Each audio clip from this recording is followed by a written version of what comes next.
咁呢條片咧係講堂食嗰部分嗰個系統嗰個 settings 嗰個設定啊。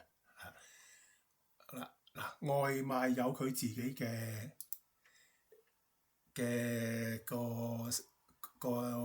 settings 嘅，OK 嗰個 configuration 啦。咁外賣就係呢個啦。咁啊堂食有佢自己嘅 configuration 嘅。好啦，咁上呢一部分咧就係做個餐牌嘅嗰有咩改動啊？可以將嗰個現成嗰個 menu 咧，就將佢export，即係將佢匯出去啊。咁跟住做一個 Excel 嘅 file，然後喺個 Excel 嗰度改完之後咧，再 import 翻去呢個系統嗰度。咁你喺 import 之前咧，咁你就要將舊嗰個 menu 咧先 delete 咗佢，跟住然後就 import 佢。咁成個過程咧，如果你用 Excel 去做咧，就快好多。如果唔係咧，你就要去每一個餐走去逐個餐去改嘅。咁如果用 Excel 咧，如果你真係有個最簡單嘅例子，你話所有嗰啲餐係加50p 嘅嚇。咁喺 Excel 嗰度做咧就超簡單嘅。咁整一個指令嚇 command，所有啲價錢全部加50p 嚇。咁1分鐘搞掂嚇。咁有個新嘅 Excel 之後咧，咁然後就 delete 舊嗰個嚇。咁就將新嗰個 Excel 咧，新嘅價錢咧就將佢 import， 即係導入去呢個 system 嗰度。好啦，下邊呢度 others 咧就係印咗單之後啊，埋單嗰度咧印單之後咧，佢會如果你 tick 呢度咧，會自己退翻出去呢個版面嘅。即係話，如果我點個餐，我喺呢度我印呢個 plain bill， 印完之後咧，佢會出翻嚟呢個畫面嗰度嘅。如果唔係咧，就會停留翻喺呢張台嗰個畫面嘅。好啦，咁呢個通常都係 tick 嘅嚇。好啦，咁另外一個咧就係撳咗呢個 accept， 撳咗呢個下單啊，即係落單呢度咧，撳咗呢個咧，佢會退翻出去呢個點餐呢即係成間餐館嗰啲台號嗰個 overview 噶嘛。好啦，咁亦都可以咧，撳完之後咧，你撳完呢個 accept 之後咧，可以停留翻喺呢個畫面嘅。咁通常咧都係會出翻去出邊嘅。咁所以你 tick 呢個咧係出翻去出面，你睇晒所有台嗰個版面嘅。好啦，咁呢個咧係自動退出嘅，自動 log out 啊。好啦，咁呢個就係嗰個秒數嘅15秒。OK。咁如果你想佢係自動去退出咧，咁你剔咗佢，好啦，咁save 咗啦。好啦，咁就喺呢度啊。咁佢15秒咧，過咗15秒咧，佢就會自己登出嘅，就係咁嘅意思。咁好多時都會係用呢個auto timer 嘅，因為如果你成日保留喺度咧。咁可能有時啲客經過又喺度搞一搞啊，或者俾啲客睇到你嗰啲台嗰啲情況啊，咁所以係啦，咁而家退出咗啦，就啱啱好15秒。OK，咁另外一個原因咧就係自動退出咧，就譬如話呢而家其中一個夥計啊叫阿 Peter， 佢落完單啦，好啦，咁落完啱啱1號單嘅，咁1號單就係佢處理噶嘛。好啦，咁如果2號單嘅，咁就要另外一個夥計去處理噶嘛。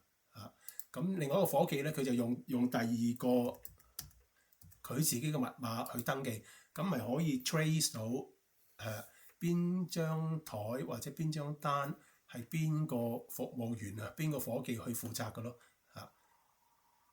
咁如果唔係 auto timer，即係自動退出咧，咁呢個都 OK 嘅。咁呢個就人手撳啦。好啦，我哋再翻返去睇。咁呢個係要求嗰啲伙計去輸入嗰個人數，即係嗰張台係有幾多人坐喺度。咁我而家 save 咗佢啦。咁我而家開張台，咁佢就會要求你輸入嗰個人數。譬如話，而家呢張台係4個人嘅，咁你咪睇到呢度係4個人咯。咁如果呢度4個人，唔係嘅，其實係有5個人嘅，咁咪呢度變咗5個人咯。咁點解有時要輸入人數咧？咁好多時就係嗰啲自助餐啦，咁佢計人頭噶嘛，亦都係有時嗰個收嗰個 service charge 啊，嗰啲加一嗰啲服務費嗰啲咧，亦都係計人頭嘅。咁有時咧就一個就唔收個 service charge。咁有時2個起跳咧就要收個 service charge 噶啦。咁如果你張台係得呢度係0個客嘅，咁就冇，當佢埋單嘅時候咧就冇個 service charge 㗎嚇。咁如果係佢2個或者多過2個咧，佢先會 apply 嗰個 service charge 落去嘅。咁呢個睇下個實際需要啦。咁如果你話所有都收 service charge 㗎啦，咁就唔需要輸入人數㗎啦。咁呢個係自動俾個 discount 嘅。咁譬如話超過幾多錢，譬如話超過50磅，咁咧就俾 10% 10%嘅打折俾佢嘅。咁呢個咧就係 service charge 嘅。如果你收 service charge 咧，咁就要激活佢，咁就要 tick 呢個 box 咧，就即係話係收，即係一埋單嘅時候咧就會自動收呢個 service charge 噶啦。咁呢個 service charge 係收幾多啊？收10%，或者12.5%。好啦，咁幾時嘅時候先開始收咧？即係如果呢個0咧，就我唔理佢，知唔知？即係張台都收噶啦。好啦，如果你話我2個起跳，2個即係1個就唔收噶啦。就2個以上咧或以上咧就收個 service charge 就係12.5嘅。好啦，咁你收 service charge 咧，咁就有一句嘢打出嚟噶嘛。咁如果唔係個客話點解突然間多咗呢個服務費呢個 service charge，即係呢個10% 咁樣嘅。咁咪有段文字係可以即係描述翻呢個 charge， 話俾個客聽呢個 charge 係乜嘢嘅 charge 嚟嘅咯。咁就通常就打呢個落去啦。咁啊 service charge 10% 咁樣啦。咁喺英國咧就可以個客可以有權唔俾嘅喎。即係咩情況都係都好啦。佢係可以唔俾個 service charge 嘅。咁咧就好多餐館咧就寫住啦，係隨意嘅discretionary 嘅。好啦，咁呢啲咧就係send 嗰啲打去廚房嗰啲信息嗰啲 message。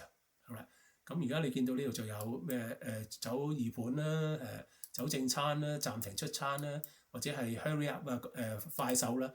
好啦，咁呢啲咧就係 send 去嗰個客，咪 send 去廚房嗰啲 message 嚟嘅。好啦，咁就呢啲 message。咁呢啲 message 咧就喺頭先嗰度去定義呢度需要顯示乜嘢嘅 message 嘅。好啦，咁就喺呢度定義。咁如果需要修改嘅話咧，就喺呢度修改咯。英文啦，中文。咁掟出去廚房嗰啲咁嘅信息嗰啲 message 咧，就係中英文去印俾個廚房。咁個廚房嗰度咧就收到一張紙仔，就寫2號台暫停出餐喎。咁個廚房咪知道，咁啊唔需要下下嗰啲伙計走入去個廚房嗰度話俾啲廚房大哥聽咯。